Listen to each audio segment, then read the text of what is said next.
Donc l'exposition s'intitule « Volume fugitif », Fawzi Latiris et l'Institut national des beaux-arts de Tétouan en sous-titre. Il s'agit d'une exposition collective, mais structurée et organisée autour de cette figure emblématique de l'art contemporain, mais aussi de la pédagogie artistique, qui est Fawzi Latiris. L'histoire, en quelque sorte, qui est racontée à travers l'exposition, c'est celle de cet homme affranchi des normes et des codes d'un certain système de l'art contemporain, ou en tout cas qui a essayé jusqu'à aujourd'hui de s'affranchir le plus possible, mais dans son contexte, à Tétouan, où il a donc œuvré en tant qu'artiste enseignant, notamment en 1992, l'année scolaire 1992-1993, lorsqu'il a fondé l'atelier Volume et Installation, de manière à démarrer dans le contexte marocain une pratique et une réflexion sur l'installation, sur aussi un art contemporain mêlé avec des notions de scénographie, de mise en scène, de mise en espace,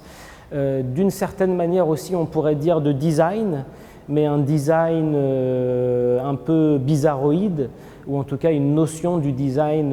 très détournée, très déviée, ou en tout cas disons un rapport à l'objet très fort, qui nous met aussi en dehors de l'art contemporain, encore une fois dans un rapport à la scénographie, à la mise en espace, et pour le dire en un mot, donc au volume, à tous les sens du terme. L'aventure qui a démarré en réalité grâce à Fawzi Latiris au début des années 90 à Tétouan va prendre avec elle un certain nombre de jeunes artistes à l'époque comme Safa Erwas, Younes Rahmoun, Mohamed Larbi Rahli et Batoul Srimi, qu'on retrouve dans la première séquence de cette exposition pour marquer un petit peu les débuts et la fondation de cet atelier Volume et Installation qui allait devenir, une quinzaine d'années plus tard, certains des artistes contemporains marocains les plus remarquables ou les plus remarqués, avec ce paradoxe que Fawzi Latiris, lui en tant qu'artiste enseignant, est souvent resté plutôt dans l'ombre de ces étudiants qui ont fait belle carrière, et aussi pour des raisons personnelles, de volonté de se mettre à l'écart pour produire un travail à long terme, à l'écart, encore une fois, d'un certain système de l'art contemporain. Et donc c'est la première séquence de l'exposition qui retrace un petit peu cet esprit-là, avant de nous montrer des artistes qui ont été formés donc, dans les années 2000 et aussi dans les années 2010. Voilà. Donc c'est comme ça que l'exposition se structure et que Fawzi Latiris en a profité pour proposer une œuvre allégorique qui sont donc les 7 portes, dont la première ici qui se trouve derrière moi qui s'appelle la porte Lamastre, la porte musique, et qui vont rythmer l'espace d'exposition, produire une forme de narration en forme de passage de témoins et aussi passage entre la génération des années 90, la génération des années 2000 et des années 2010, et qui vont aussi servir comme colonne vertébrale de l'exposition à agencer, combiner et ramifier les œuvres entre elles, les œuvres des ex-étudiants de Fawzi Latiris. Nous sommes ici devant la première porte de Fawzi Latiris qui rythme l'exposition, qui est la porte Lamastre, la porte musique, sur laquelle Fawzi Latiris a greffé, un peu comme des éléments suspendus, tout un éventail d'instruments de musique traditionnels et ou populaires, qui représentent pour lui des signes de ralliement et aussi des signes de communion, de partage, de bonheur, de joie de vivre, qui sont des notions, des états d'âme très importants dans le travail de Fawzi Latiris. Fawzi Latiris est un artiste visuel, mais qui a beaucoup et qui continue d'investir la figure du poète, la figure aussi du chanteur, du chantre, enfin toutes les figures ou les éléments qui nous emmènent du côté d'une poésie lyrique en quelque sorte. Et nous avons aussi un autre élément très important au seuil de la porte qui est ce miroir sablé sur lequel on peut voir écrit un fragment de poésie de Khalil Gibran qui dit « Donne-moi la flûte et chante, car le chant est le secret de l'existence ». Ici, nous sommes dans l'espace investi par l'artiste Mohamed Larbi Rahali, qui est un artiste particulier,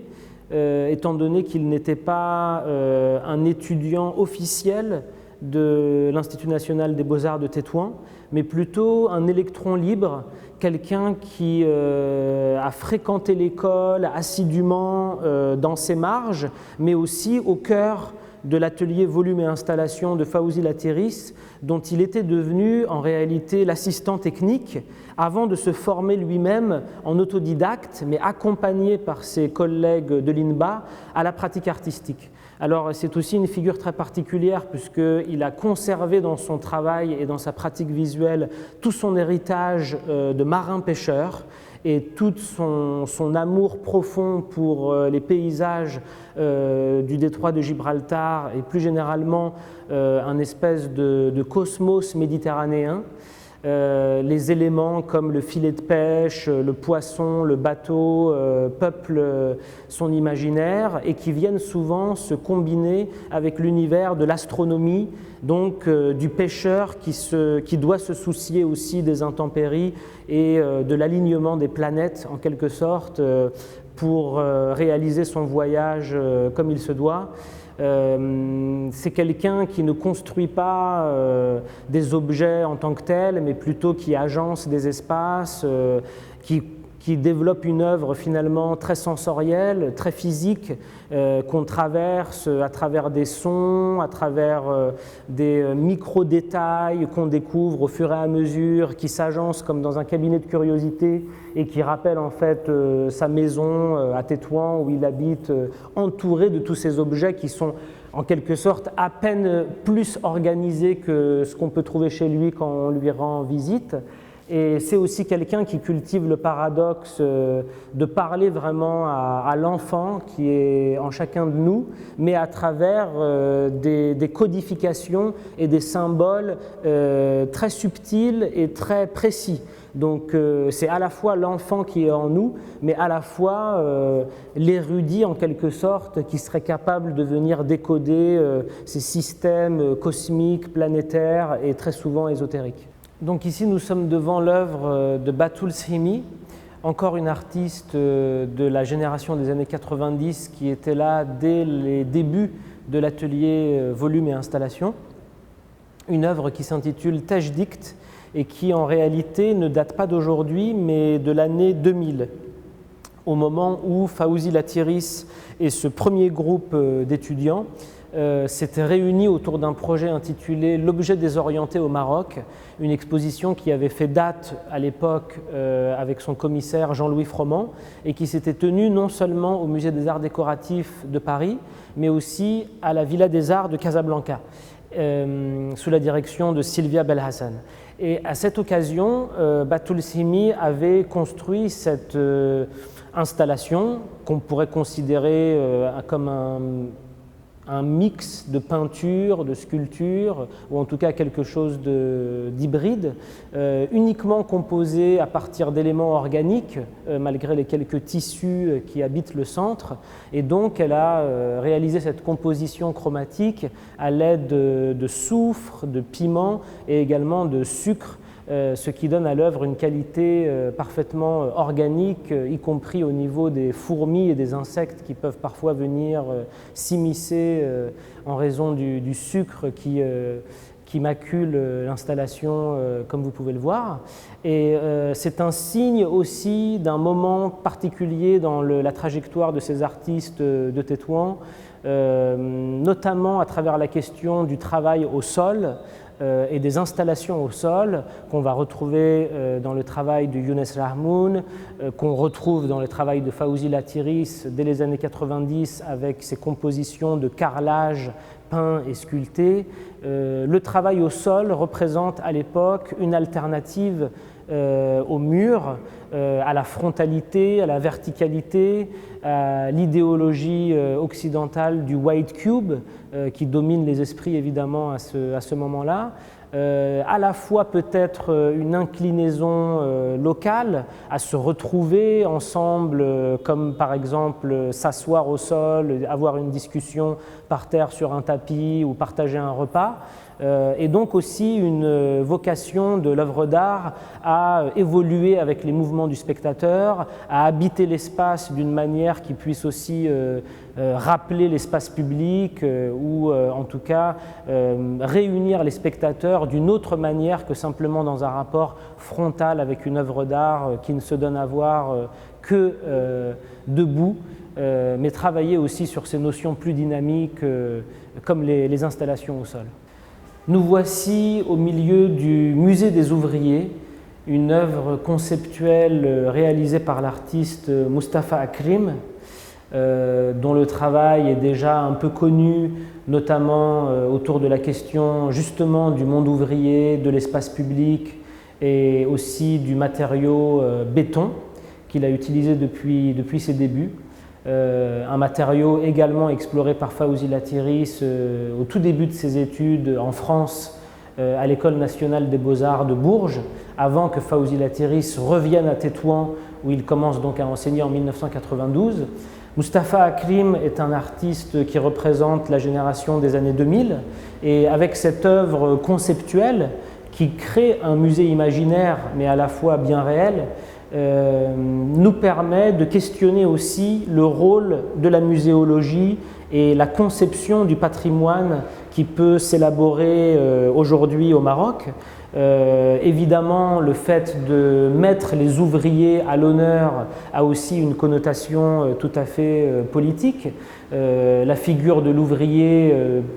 de manière globale, disons, tend à disparaître avec la révolution numérique, avec les marchés financiers, avec la dématérialisation des rapports de travail, des rapports de production, chose qui peut-être se produit avec un rythme différent au Maroc, mais en tout cas qui permet dans ce contexte-ci de se pencher avec un peu plus de profondeur sur ce que l'ouvrier nous laisse au-delà de sa force de travail, de ce qu'il nous laisse comme culture des objets, manière de faire, savoir-faire, notamment à travers ces outils qui sont ici mis à l'honneur comme des objets archéologiques de grande valeur, alors qu'il ne s'agit que de pioches, de marteaux, de réchauffe-plats, mais aussi d'objets du quotidien comme un radiocassette ou alors les vêtements des ouvriers qui sont aussi pétrifiés comme les autres objets en béton et qui finalement est une œuvre aussi sur la mémoire, sur la capacité à cristalliser à travers les objets les plus pauvres, les plus insignifiants, un rapport à la mémoire qui est au moins la dignité qu'on donne habituellement à une œuvre d'art, à un objet archéologique. Derrière moi, vous voyez l'installation d'un artiste assez jeune qui représente la dernière génération des étudiants formés par Fawzi Latiris, c'est-à-dire la génération des années 2010, donc tout récemment diplômé, qui s'appelle Khalid El Bastrioui et qui nous propose ici une installation à la fois interactive, ludique et aussi proliférante, qui sont ces répliques de tabourets de cireurs, tels qu'on peut en rencontrer quotidiennement dans la rue marocaine, mais qui ont été ici donc détournés à la manière de symboles chromatiques avec leurs couleurs très visibles et qui comportent chacun un motif qu'on peut voir ici au bas, un motif spécifique, un motif géométrique. On retrouve plus d'une quinzaine de différents motifs sur tous les petits tabourets. qui leur donne un petit peu une distinction, un raffinement, une qualité particulière. Les tabourets donc, peuvent servir à construire une pyramide, un trône, comme on voit ici, sur lequel on peut même éventuellement s'asseoir, entrer dans l'espace, manipuler les tabourets. Et la manière dont Khalid El-Bastrioui a conçu cette œuvre était faite pour en fait se répartir dans tout l'espace d'exposition. Donc au fur et à mesure du parcours, on peut tomber sur un autre tabouret et parfois même un tabouret qui mesure non pas quelques vingtaines de centimètres, mais qui fait carrément 1,50 m, voire même 2 mètres, et qui viennent cohabiter, contaminer un petit peu les autres espaces, voire même les autres œuvres, fidèle à l'idée de la migration du motif, cette notion développée par le sociologue et philosophe marocain Abdelkibir Khatibi. La migration du motif était une notion qui avait beaucoup marqué Fawzi Latiris et donc par contre-coup ses étudiants. Et dans cette œuvre, on le retrouve très joliment puisque la migration du motif se produit aussi bien au niveau du motif découpé sur le tabouret qu'au niveau de la dispersion des tabourets dans toute l'exposition. Derrière moi se trouve l'installation de Safa Erouas qui s'intitule Ruines, qui fait partie des œuvres inédites réalisées spécialement pour l'exposition. Safa Erouas fait partie des artistes de la génération des années 90. Elle aussi, comme Younes Rahmoun, Batoul Srimi et Fawzi Latiris lui-même, avec un langage visuel assez reconnaissable, qui s'est développé avec force depuis presque une vingtaine d'années et qu'on connaît pour ses qualités incisives, ses qualités de blancheur, ses qualités presque de l'ordre de l'invisible, de l'intouchable, qui est souvent relié par des matériaux et des objets tels que l'épingle, le fil de fer, la couture, l'incision, etc., etc. Donc un travail chirurgical, entre guillemets, mais qui ici trouve une nouvelle dimension avec cette idée de la ruine qui aurait quitté son espace initial du mur pour se répandre au sol, mais tout en laissant le dessin imaginaire ou le dessin en négatif de sa chute et de son éparpillement au sol. Ce qui est, à mon avis, une prouesse technique, puisque la ruine représente habituellement dans l'histoire de l'art la figure de l'illisible, de l'informe, et qu'ici on se retrouve assez magnifiquement, majestueusement, avec une ruine qui redevient lisible à travers les clous plantés dans le mur, qui nous donne une espèce de double vision presque hallucinatoire de la ruine. L'installation de Mohsin Haraki, qui s'intitule Anwar al-Nujum, fait partie des nouvelles productions, des œuvres inédites et remarquables qu'on peut trouver dans l'exposition. Elle s'organise comme d'autres œuvres de l'exposition à la manière d'une arborescence, d'un réseau d'éléments hétérogènes réunis justement dans une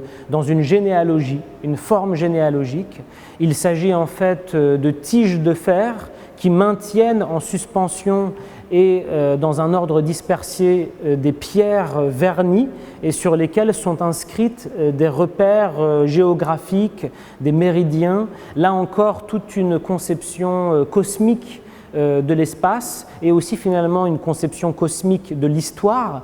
puisque sur les vitres apposées au mur de cet espace, on retrouve différentes références à la science arabe, notamment de la période Renaissance, que ce soit les scientifiques astronomes, explorateurs, physiciens, et au travers de motifs géographiques, cosmiques ou de l'écriture, Mohsin Haraki parvient justement à réunir les systèmes d'écriture et les systèmes solaires. Alors, encore une fois, cette forme qui génère en fait sa propre prolifération, sa propre ramification, est quelque chose de récurrent, par exemple dans le travail de Younes Rahmoun, qu'on retrouve là encore pour sa nouvelle installation Takia Nour, qui se compose de ces bonnets populaires qu'on peut retrouver chez les marchands de la Médina, et qui, de la même manière que ici les pierres se ramifient dans l'espace, se ramifient du côté de Younes Rahmoun à travers des câbles électriques qui signifient par la lumière en fait la présence des éléments qui se combinent et qui peuvent être par exemple chez Younes Rahmoun basés sur un nombre spécifique comme le nombre 77 qui est récurrent dans son travail, ou alors des éléments de géographie et de rapport à l'espace comme dans le travail de Mohsin Halaki. Comme l'indique le titre de l'exposition Volume fugitif, les installations produites par les artistes formés à l'INBA de Tétouan n'ont pas vocation à rester forcément toutes sages à leur place, mais aussi à proliférer et à envahir aussi les espaces extérieurs à l'espace d'exposition, notamment en donnant l'occasion à certains des artistes d'investir les autres espaces et notamment le hall du musée Mohamed VI, avec ici un exemple très particulier et absolument exceptionnel qui est l'installation des cannes intitulées Anneaux géographiques de l'artiste Mohamed Al-Jdal, que vous voyez ici derrière moi et aussi au-dessus de moi se ramifier, proliférer et s'étendre à travers ces cannes en bois qui nous semblent infinies et qui viennent se nouer avec leurs poignées dans tout l'espace du hall du musée et de l'escalier principal, dans un jeu typiquement contradictoire qui vient prendre l'architecture à contre-pied, c'est-à-dire jouer avec les lignes que l'architecture aurait voulu nier ou marginaliser, les lignes qu'on ne voit pas et qui sont révélées à travers les cannes. L'utilisation du bois, de la canne elle-même, rappelle toute cette esthétique du matériau pauvre et de l'utilisation des déchets qu'on peut trouver autour de soi, fidèle aussi à une certaine idée de l'arte povera, au sens de la génération italienne, de la sculpture hors sol ou de la sculpture hors cadre, des artistes tels que Giuseppe Pennone, qui en réalité reviennent aussi comme référence chez beaucoup d'artistes de l'exposition. Et ici, avec Mohamed Al-Jdal, nous avons un exemple tout à fait remarquable du jeu avec l'architecture et aussi de la manière pour une institution comme le musée Mohamed VI, d'accueillir aussi des œuvres alternatives, de produire des œuvres alternatives et de permettre un rapport à l'œuvre d'art pour les spectateurs, encore une fois, qui soit de l'ordre du fugitif, de la dérive, de l'évasion et qui nous met dans un rapport beaucoup plus dynamique, beaucoup plus habité à l'œuvre d'art. Toujours dans l'esprit des volumes fugitifs et des œuvres qui débordent l'espace d'exposition pour venir occuper d'autres espaces du musée, nous sommes ici dans un espace qui s'appelle la Chapelle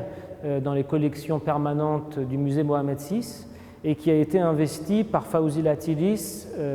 pour la construction de sa 7e porte, la porte qui s'appelle Caïd al-Lal et qui est notamment l'occasion pour lui non seulement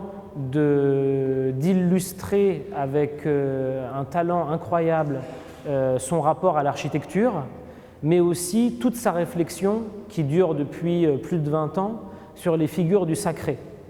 Donc les éléments et les personnages, que ce soit les combattants du dieu Suleiman qui se confrontent avec les Jnoun ou alors les serpents oiseaux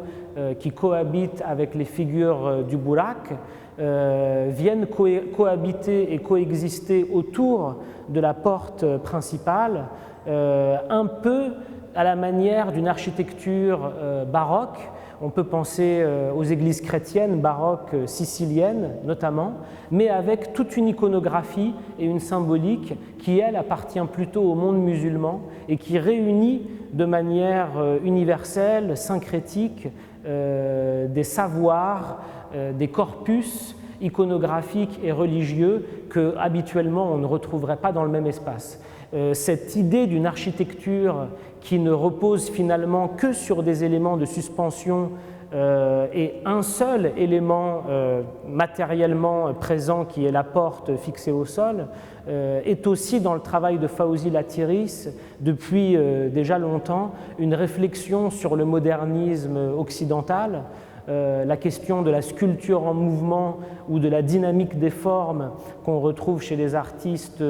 dadaïstes, mais aussi chez des artistes comme Calder, évidemment, sculpteur très connu du premier modernisme dès les années 30, et tout un héritage en réalité que Fawzi Latiris réinterprète dans son travail contemporain, évidemment contaminé et transformé par des références au sacré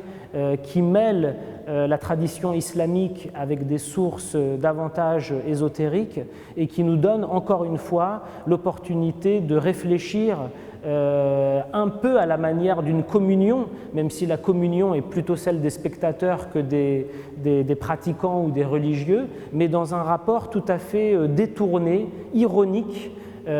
presque kitsch à certains moments, mais avec toute la majesté, toute la grandiloquence que peut avoir